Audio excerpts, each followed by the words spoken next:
Hola amigos, bienvenidos hoy también a mi canal, soy Steve Loxe y hoy quiero hablar de un tema bastante interesante porque lo encontré interesante y pensé que sería bien pues aclarar ciertos puntos, y se trata de algunos puntos en favor y en contra de la ciencia oficial.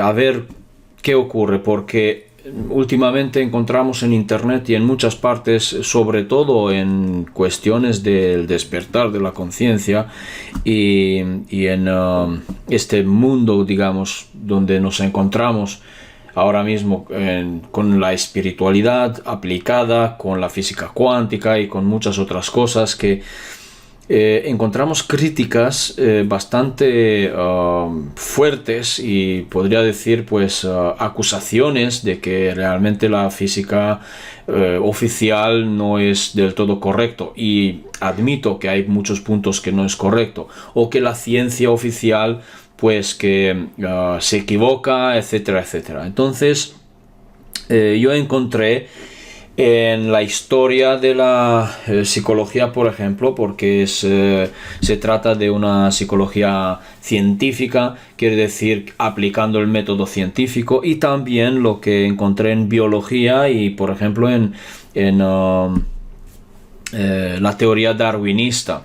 Entonces me gustaría leeros unos trocitos del manual académico, y que veamos qué es lo que dicen ellos realmente, oficialmente, ¿no? Cómo es. Y entonces me gustaría empezar con los puntos a favor, primero, de la ciencia, y luego quiero ver unos puntos en contra de la ciencia, es decir, cuáles son los pros y los contras de la ciencia o del método científico, si queréis, pero vamos a ver. ¿Ok? Entonces os voy a leer un trocito del manual de fundamentos de psicobiología. Primero que nada es una introducción en eso, y sobre todo un punto que ha sido tocado por Santiago Ramón y Cajal, que era un científico español justamente, y dice lo siguiente: el método científico permite llegar a conclusiones a partir de los datos obtenidos por la observación y la experimentación. Esta conclusión es lo que constituye la ley científica, que supone relacionar los datos obtenidos en la contrastación con la hipótesis planteada, permitiendo explicar las relaciones que se dan entre los hechos observados. De esta forma, las hipótesis representan la primera aproximación al conocimiento científico, siendo las leyes derivadas de ellas la explicación científica a un hecho de observación. Cuando una serie de leyes pueden agruparse para explicar fenómenos completamente diversos, permitiendo una comprensión unificada de los mismos de carácter más general que el descrito por cada una de estas leyes, aparece una teoría. Con relación a esto, Ramón y Cajal manifiesta: sin teorías e hipótesis, nuestro caudal de hechos positivos resultaría harto mezquino, acrecentándose muy lentamente. La hipótesis y el dato objetivo están ligados por estrecha relación etiológica. Aparte de su valor conceptual y explicativo, entraña la teoría valor experimental. Observar sin pensar es tan peligroso como pensar sin observar, dice él. Ella es nuestra mejor herramienta intelectual, herramienta como todas susceptible de mellarse y de enmohecerse, necesitada de continuas reparaciones y sustituciones, pero sin la cual fuera imposible o casi imposible labrar honda brecha en el duro bloque de lo real.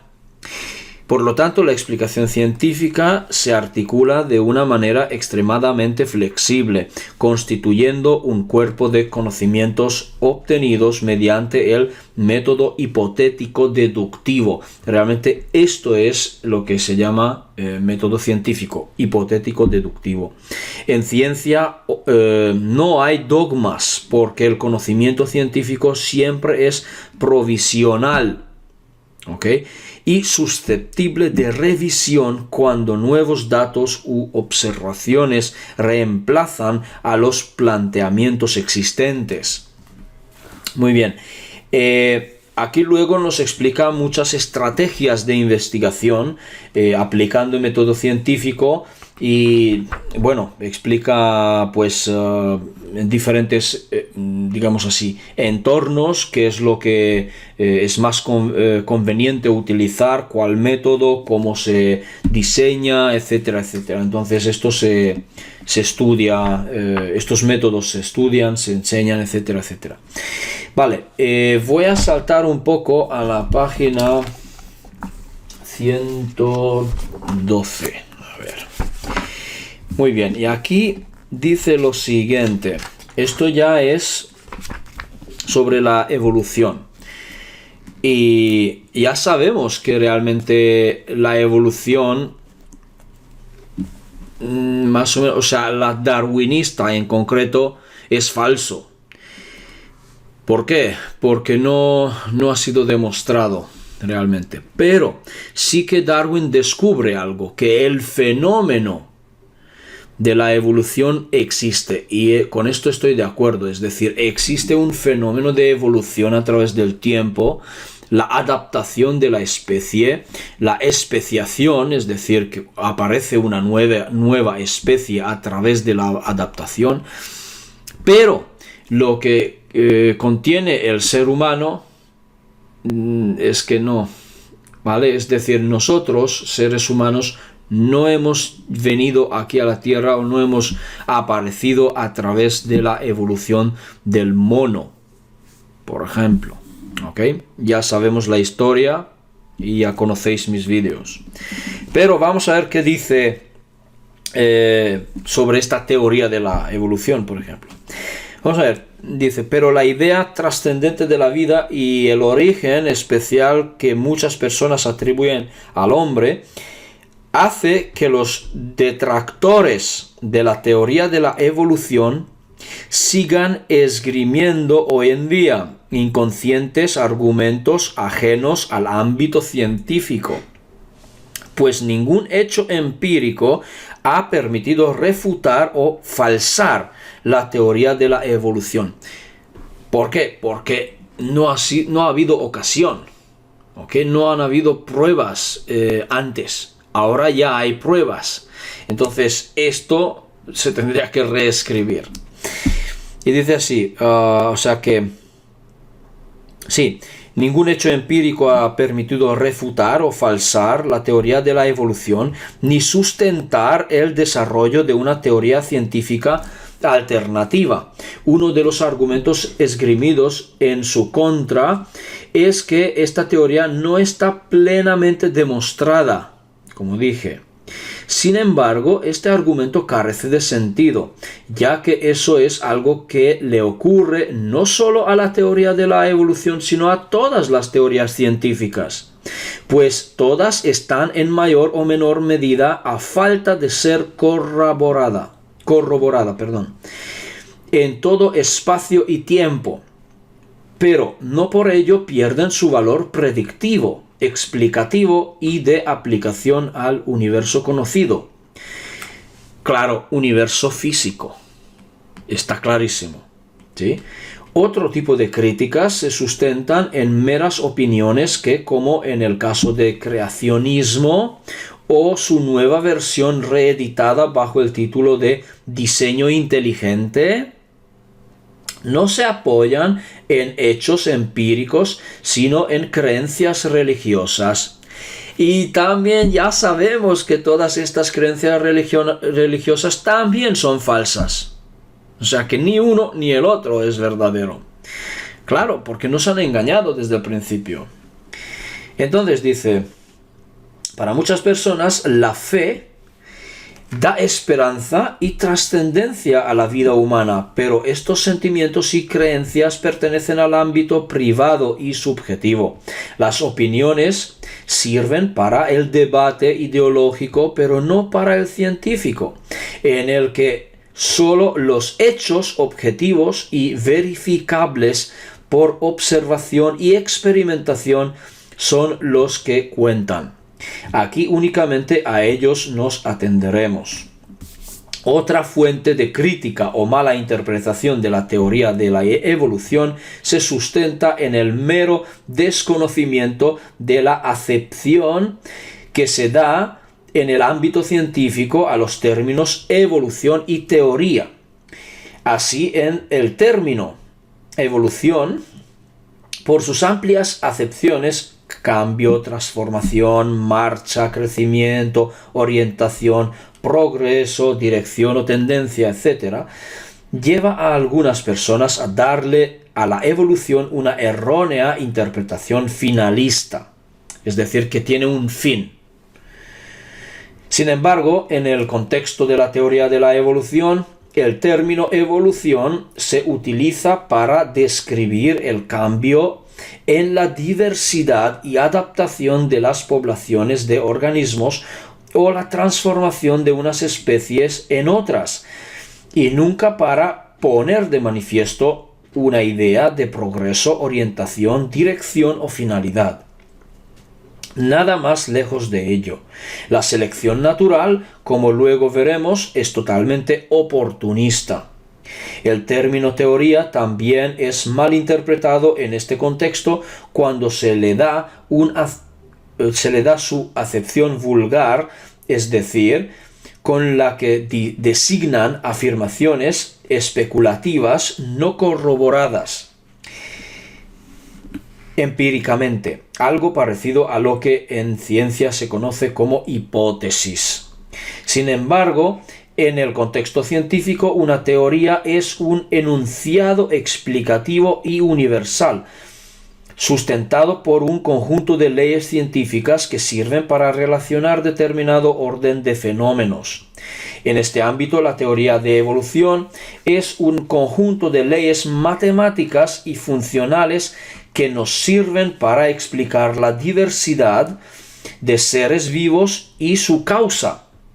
Lógicamente, como toda teoría científica, está sujeta a constante crítica y comprobación experimental y observacional de sus leyes, como señalaba ya en 1994 el biólogo Francisco Ayala.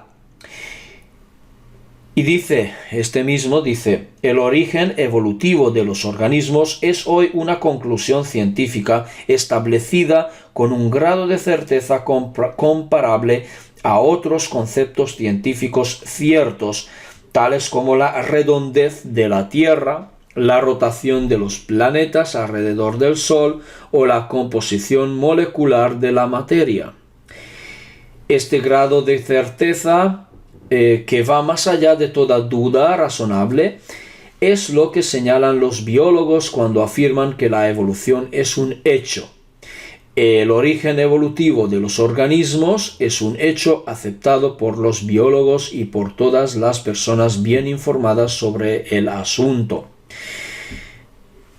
Es su opinión. En este capítulo se explicará la teoría de la evolución por selección natural, por ser el marco científico de referencia obligado a la hora de comprender y explicar el comportamiento humano. Dice, se explicarán sus antecedentes y los mecanismos y factores propuestos para dar cuenta de la evolución de las especies. Con todo ello, pensamos que también se contribuirá a que las críticas que experimente la teoría de la evolución sean consecuentes con el marco científico y no fruto del desconocimiento del problema o del modo de actuar de la ciencia. Y sigue un puntito más, 2 puntos más. Dice, estos hechos junto con las investigaciones abiertas en otras disciplinas como la geología, la anatomía comparada, la embriología, la fisiología o la paleontología. Favorecieron nuevas hipótesis naturales del origen de las especies que, aunque no pasaron del terreno hipotético, sirvieron para crear un marco adecuado en el que debatir nuevos hallazgos. Entre ellos, por ejemplo, el descubrimiento de la verdadera naturaleza de los fósiles. Se abrió otra importante vía para poner de manifiesto el hecho de la evolución. A esta tarea contribuyó decisivamente Lamarck. Lamarck, ya los que conocen, que nació en 1744 hasta 1829.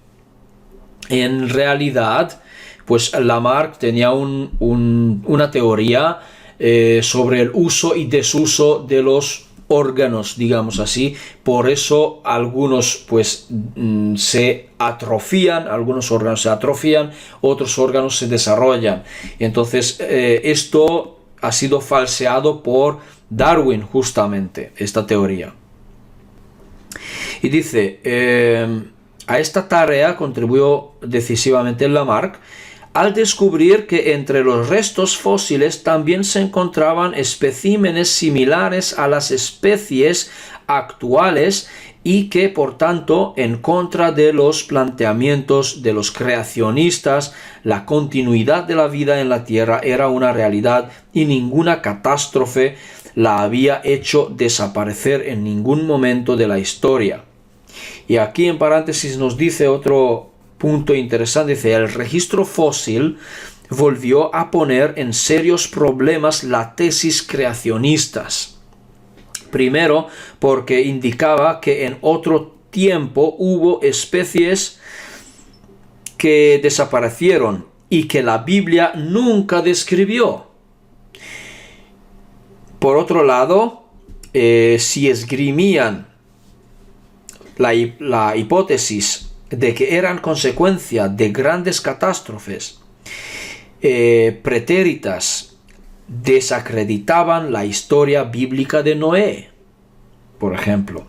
Pero si recurrían al argumento de que la catástrofe había provocado la desaparición de todo resto de vida y que la Biblia lo que recogía realmente es la creación efectuada por Dios tras la última catástrofe, no podían explicar el hecho de que en el registro fósil aparecían especies similares a las actuales entre las extintas.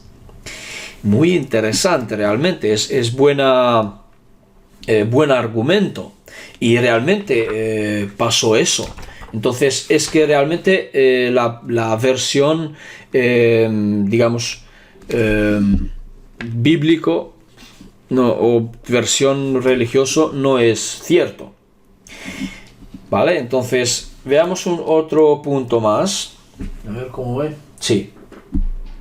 Dice así, tenemos que comprender algo, simplemente para que os haga comprender un punto clave. El concepto biológico de especie define a esta como el conjunto de poblaciones naturales de organismos que forman una comunidad reproductivamente aislada de otras comunidades de organismos. La especie se circunscribe de esta forma a un aspecto meramente biológico, objetivo que permite un desarrollo científico de la sistemática y la evaluación de sus resultados a la luz de la teoría de la evolución. La especie deja de ser una entidad ideal, estrictamente delimitada morfológica y fisiológicamente,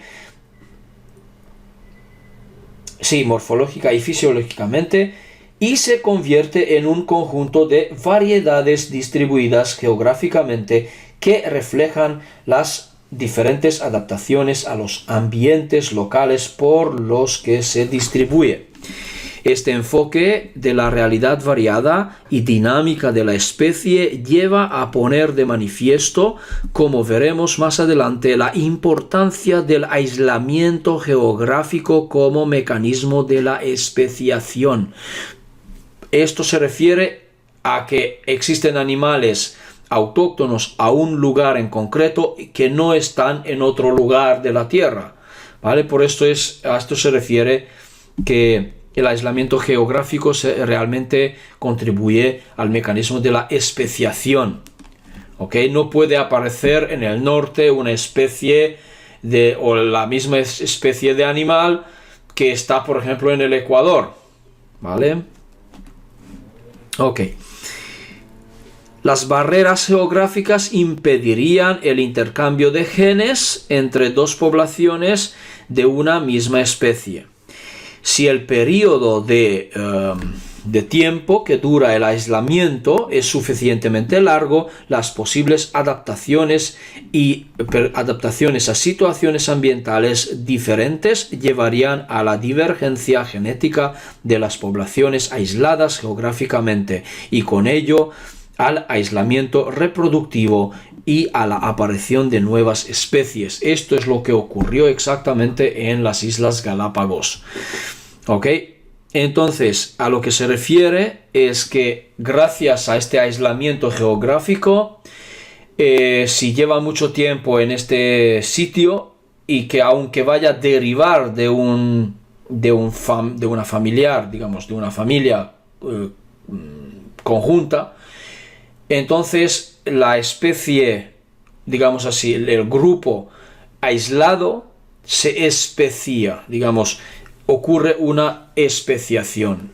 Esto quiere decir que diverge genéticamente del anterior, o sea, de la raíz, digamos así. Esto es realmente, digamos así, evolución, porque se adapta al nuevo ambiente. Eso es todo. En realidad, como fenómeno, como decía, como fenómeno, sí que existe la evolución, la adaptación, pero el ser humano no tiene nada que ver aquí. Punto. Entonces, otro punto, lo que quería compartir, como veréis en la historia de la psicología esta vez, encontré un dato que es post-freudiano, digamos así. ¿Ok? Es después de Freud. Pero visto desde el punto de vista de la psicoanálisis, digamos así. Y dice así, no es mucho. Desde los años 30, una parte de la psicología académica declaró la guerra al psicoanálisis, tanto desde un punto de vista teórico como práctico. En ello también colaboró el hecho de que durante los años 60 el famoso epistemólogo liberal Karl Popper pusiera el psicoanálisis como ejemplo de saber ajeno al método de la verdadera ciencia. Para Popper, la ciencia se caracterizaba no tanto la acumulación de evidencias y la confirmación de sus hipótesis datos, cuanto por la búsqueda de pruebas que pudieran llegar a refutar estas últimas. Ser susceptible de someterse a la falsación, esto es, contrastarse con evidencias empíricas que pudieran contradecir las hipótesis mantenidas, es lo que descartaba o convertía una teoría en científica. Según Popper, el problema del psicoanálisis era que estaba formulado de tal manera que era imposible someterlo a la lógica de la falsación. No cabía encontrar datos que lo contradijeran. Sobre esa cuestión también podemos leer otros investigadores como Leahy, si lo digo bien, que ha escrito en 2005 un estudio sobre esto. Ciertamente Freud siempre utilizó sus casos clínicos de forma confirmatoria, incluso forzando en ocasiones una interpretación exitosa de sus resultados terapéuticos. Pero lo cierto es que ninguna escuela psicológica se ha tomado nunca la falsación demasiado en serio. Hasta las perspectivas que tienen más apego a la metodología experimental revisan los procedimientos de recogida, rechazan datos o retocan componentes no nucleares de la teoría antes de descartarla por completo. A ello hay que añadir que el criterio de la falsación fue ampliamente relativizado por la epistemología postpopperiana, algunas de cuyas tendencias han estado mucho más interesadas por las condiciones contextuales, históricas y sociales de la ciencia y las inevitables dimensiones comprensivas e incluso estéticas y éticas de la misma. Para la mayoría de estas posiciones, la ciencia no refleja la realidad tal y como supuestamente es, ya que ella misma supone una creación humana, una construcción de un modelo para entender el mundo y poder actuar en él de acuerdo con ciertos valores. Bueno, esto sería lo que quería leeros.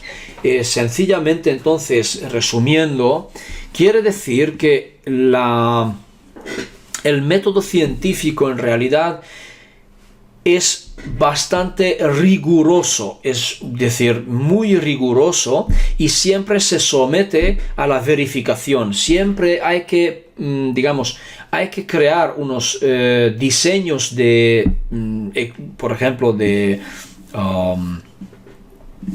investigación que sean reproductibles, digamos así, o replicables por otros científicos y que ellos mismos tengan los mismos resultados, ¿vale? Claramente que hay que describir el ambiente donde ha sido hecho la experimentación, la observación, hay que describir todos los puntos. Esto es un trabajo muy riguroso, con mucha atención, con mucha elaboración, ¿ok? Se puede llevar a cabo tanto en diferentes laboratorios o en el campo, llamarlo así, ¿no? Resulta que el método científico, pues al ser tan riguroso, siempre se somete a la falsación, como habéis visto esto. Es decir, se pone primero una hipótesis al cual hay que falsearlo, es decir, vale, yo vengo con algo opuesto y digo, ¿qué pasa si es al revés? ¿Qué pasa si no ocurre así? Entonces esto hay que demostrarlo. Entonces, todo lo que la ciencia actual hace es que se ciñe máximamente a la contrastación empírica, realmente, y física. Y aquí es donde aparece una parte positiva realmente que yo lo debo admitir, es que pueden, es decir, lo que está demostrado y cualquier científico lo puede replicar y tener, es decir, el mismo estudio y tener los mismos resultados. Es decir, que entonces las leyes que se han puesto son verdaderas, porque una cosa ocurre porque es así. Ha sido demostrado, ha sido verificado, falseado, con teorías contradictorias, y se ha visto que si esto es así, es así. Ya no se puede refutar. Por lo tanto, cuando algo se demuestra, el método científico es perfecto para eso. Es decir, hacer ciertos experimentos o investigaciones utilizando el método científico nos puede dar bastante credibilidad. Me refiero que realmente es demostrar algo. Si no se puede demostrar, pues entonces se dice, pues esto no se ha podido demostrar, no se puede contrastar, no se puede falsear, justo como acaba de decir Popper, que en realidad la psicoanálisis no se podía falsear, porque sus teorías no han sido elaboradas de tal manera, es decir, que está en contra de Freud en este caso. Bien, por lo tanto, estos serían los puntos a favor, digamos, de la ciencia oficial, pero entonces veamos algunos puntos en contra, pero no visto desde el punto de vista creacionista, lo que hemos hablado antes, porque tampoco es cierto, sino que aparece un fenómeno en ciencia oficial, es que ya sabemos que hay muchos campos en ciencia, como biología, como psicología, como la física, como matemáticas, como más y más y más ciencias o disciplinas, y podríamos hablar de un montón de disciplinas y ver que están separados uno de otro. Muchos están separados. Y os quiero decir, por ejemplo, un pequeño dato para que veáis de qué manera están separados. Hace un año ya, aproximadamente, sí, hace un año, conocí a un genetista aquí en Benicarló, porque había una feria de ciencias justamente, o sea, me refiero a la semana científica, y este genetista vino a dar una conferencia aquí. Yo le conocí, hablé un poquito con él en persona, y hemos tocado el tema del cáncer, hemos tocado el tema de los genes justamente, y claro, lo que a mí me interesaba eran los transgénicos. Pero en fin, se trató de lo que quiero hablaros es sobre el cáncer justamente. Él explicó que, bueno, los genes están organizados en una secuencia de lo que conocemos como codones o tripletes, y que esta secuencia concreta realmente es un programa, no es otra cosa, es un programa. Y él dijo que si nosotros pudiéramos intercambiar esta orden o darle la vuelta, por ejemplo, o modificar la secuencia de aminoácidos, porque es lo que son, entonces podríamos cambiar el programa.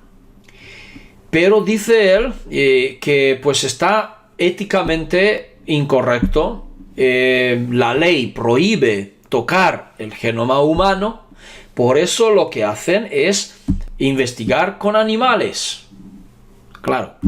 Pero ya sabemos que esto no es del todo cierto, esto simplemente está a cara del público, que hay una ley a cara público que pues estos pequeños, digamos así, pequeños laboratorios de universidades claramente que no pueden hacerlo porque cerrarían a la universidad. Por lo tanto, sabemos que sí que existe manipulación genética en humanos desde hace miles de años, ya lo sabemos, y hoy sigue existiendo. Bien, el tema es que yo le hago la pregunta, es que, vale, tal como dice usted, que si se pudiera cambiar, vale, si nosotros realmente pudiéramos cambiar esta orden, entonces podríamos alcanzar incluso inmunidad contra el cáncer. Y él dice, teóricamente sí, pero como no lo podemos tocar, pues no hay manera. Vale. Luego yo le pregunto que no hay otro modo. Entonces él pensando, pues sí, habría un modo para modificarlo, o sea, modificar la orden, dice somáticamente. ¿Qué significa somáticamente? Por ejemplo, psicosomáticamente.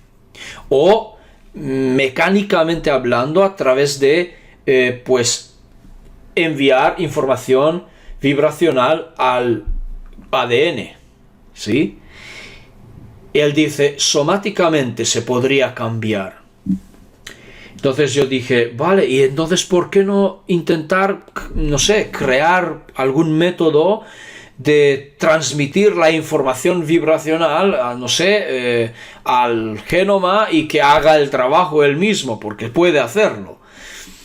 Entonces dijo este señor, vale, sí, pero esto no es mi campo, esto es física, no es mi campo, no sé, no sé cómo se hace.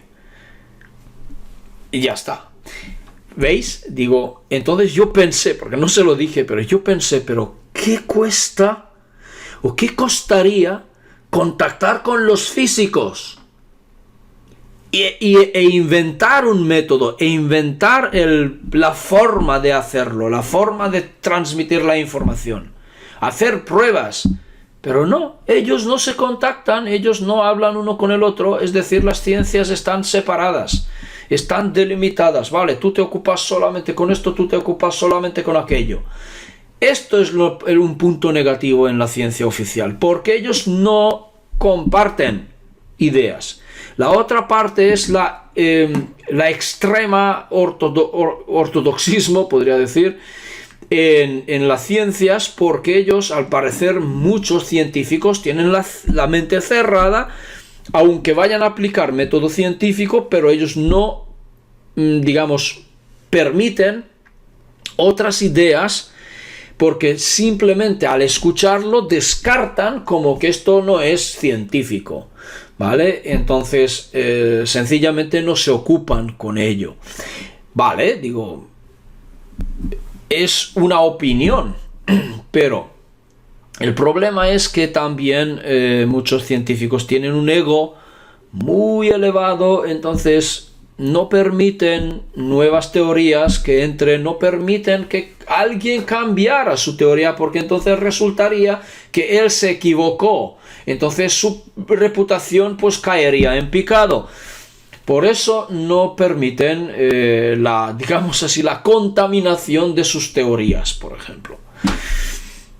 Esto es otro punto negativo en contra de la ciencia, porque es como, digamos así, demasiado rígido en ciertos puntos.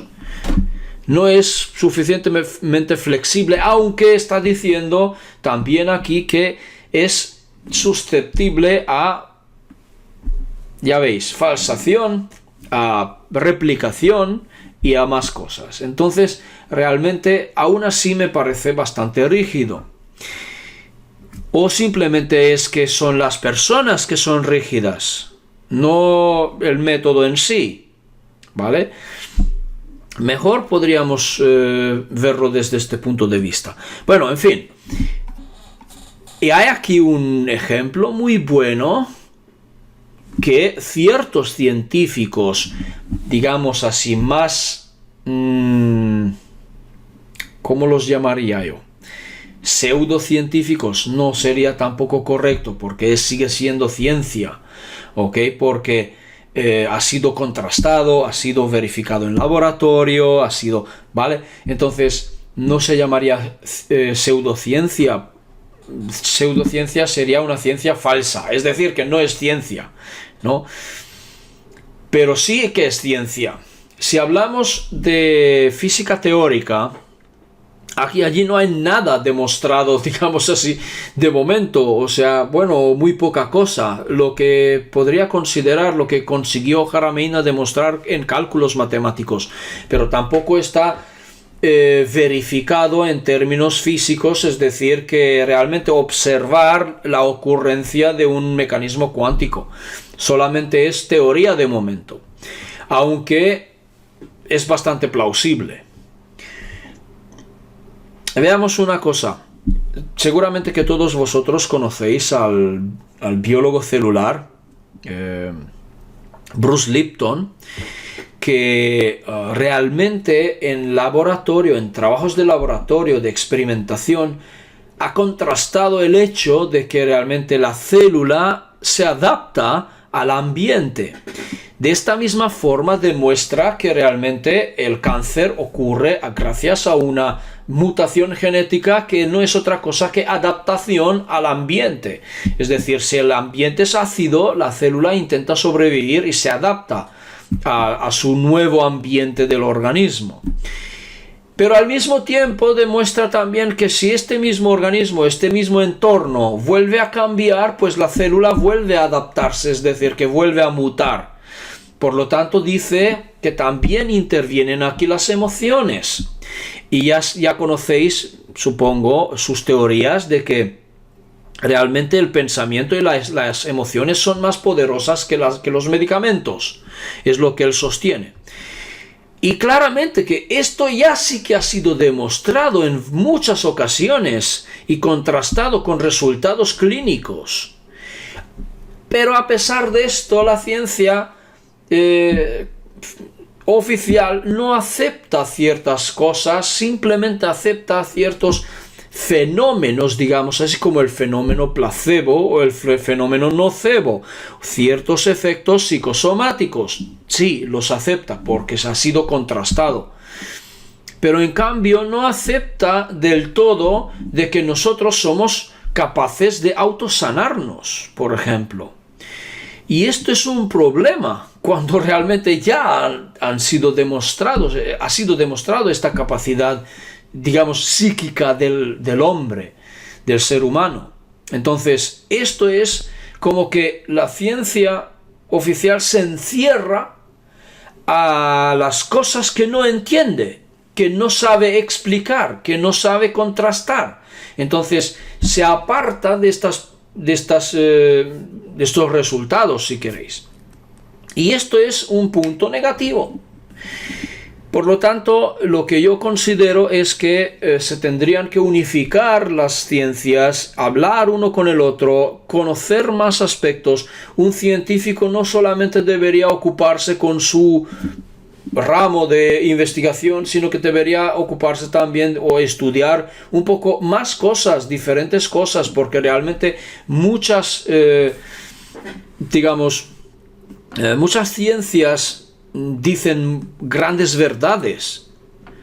Por lo tanto, yo considero que habría que reconsiderar lo que significa ciencia oficial, habría que reconsiderar ciertas leyes también, aunque el método científico al ser tan riguroso, es positivo desde el punto de vista de la investigación, ¿ok? Porque lo que yo considero además que si no se aplica el método científico, no podría considerar que una teoría es correcta, porque no ha sido utilizado el método científico. Por eso yo mismo en mis investigaciones yo aplico el método científico. Entonces siempre cuando recibo de gente ciertas teorías o ciertas cosas, yo lo digo, no lo sé. Ha sido contrastado, ha sido demostrado, alguien ha utilizado el método científico, como por ejemplo Bruce Lipton, ¿no?